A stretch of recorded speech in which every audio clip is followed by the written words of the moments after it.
Hello, how are you? It's Wednesday. Let's rock and roll. Don't forget, before we kick off, always drop me in a like down below. I appreciate that very much. Helps me out greatly. If you're feeling extra brave, drop me in a comment. Smiley face, thumbs up, bicep emoji. Also very helpful. And of course, ladies, if you want any details on our women-only group fitness program, we can get you involved in our next 6-week transformation course. Lose 10 to 14 pounds in 6 weeks, maybe more. Irrespective of lockdown, all you need to do is comment below with ready. Or drop me a direct message. We can have a chat about if and how we can help. I'm going to talk about that a little bit in terms of mental health today because I want to tackle that because I've seen a few posts recently regarding this issue, and I just want to talk about it again. Really, because it's quite an ongoing subject. Just in the sense of that, I think for me, my own personal experiences with the sort of mental health challenges stem back to when I was overweight.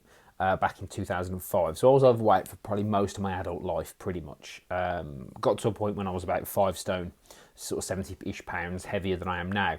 And it was quite a low point. Now, the good thing for me at the time was I didn't have social media. So there wasn't that mirror to the world. And unfortunately, sometimes the mirror to the world now is that people will share the highlight reel. So they'll share the good stuff, and we all do this. I do this. I'm not going to sit here and go, "Oh, I don't do that." We all do it because we want to make ourselves feel better. And the problem is that, particularly with lockdown, is that everybody's having a different experience of it. Like, for example, some people have been able to comfortably work from home, still get paid. You know, they haven't had any real challenges elsewhere, so it's been easier for them. Whereas some people have lost businesses, lost jobs, lost loved ones. You know, there's been this varying impact of this whole thing on everybody, and everyone's had a different experience of it. And we can only perceive through our own eyes. We can only experience it through our own eyes. So me personally, I work in the fitness industry. Fitness industry had its pants pulled down. They've shut the entire industry down pretty much, in terms of at least facilities, but you know we have to sit there and watch as fast food restaurants can open, but the fitness industry is closed. So it's a bit of a shame. The worst thing for me is it gives people an easy out. So for me, the lockdowns have been an easy out to say, oh well, I can't, I don't want to do anything because of lockdown. You know what I mean? And that's part of an issue. So it's a challenge, and life is a challenge, and if you think you're special and you can avoid those challenges in life, then you've got another thing coming. But for me, what I want to do today is just give you a couple of practical tips that I've learned myself over the years in how to deal with this. So the first thing you need to do is concentrate on this. Make a list of all the things that you can control. Okay, and you have to concentrate here, and this involves a lot of awareness and humility, because you have to separate yourself away from the blame culture, again, social media, unfortunately, of somebody else is going to do this for me. You have to really focus on what is it that I can control and make a list of those things. For example, you can control how much you eat. You can control how active you are. Yeah? You can control how much time you spend on your phone, how much time you can control those things. You may not want to, but you can. And obviously I'm talking to people who are physically able here. I'm not talking, if you broke your leg, I'm not saying you've got to go and run before you start. So you list all the things you can control, and then make a small amount of progress in 2 to 3 of those areas today.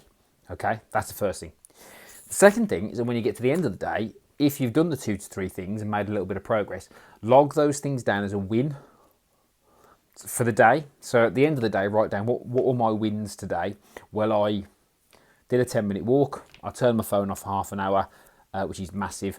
And I don't know, I didn't have any chocolate. Now, I'm not saying you have to do that for the rest of your life or for a week or whatever. It's just each day, try and do some things that slowly move you towards a better position. Yeah? And that will really, really help with your mental health. Talking's great, but you need a strategy to move forward. You need to act differently, because, yeah, talking is great, but you need to do something different to move forward. So that's my kind of guidance for you in really simple terms. In terms of, is this stuff easy? No, but it is simple. So make a list of things you can control. Be aware, be humble, have some humility about that. Don't be it's up to everybody else to look after me. No, what can you control? List 2 to 3 things that you're going to make some small progress in today, and then log those things down as wins when you've done them. Tomorrow, rinse, repeat. Do they have to be the same things? Not necessarily. Of course, if you want to get better at something, you need to practice. But that's where I'll go with this, and that's really important. And sometimes just the smallest steps in the right direction will just help you feel better. It doesn't have to be groundbreaking, doesn't have to be big. Just make some progress. And if you need help, if you need, obviously, professional help, get it. But if it's a matter of just getting some support and guidance to make you feel a bit better, reach out. We can help you with our program, especially ladies. We had 14 ladies on our workout this morning, 14 members. These aren't pay as you go. These are people who are committed and to the process and will turn up. That's the best way to feel better. Do something for you where you are committing and investing in yourself. Yeah, and if you want our help on that, feel free to get in touch. Comment below with Ready. Drop me a direct message. We can have a chat. As always, though, I'd appreciate to drop me a like. It really helps me out. Comment, smiley face, thumbs up, bicycle emoji. Let me know how you're doing. If you want to share this video as well, that's also appreciated. If you disagree with anything that I say, great. Feel free to comment below. I do like a bit of intelligent debate. Let's go.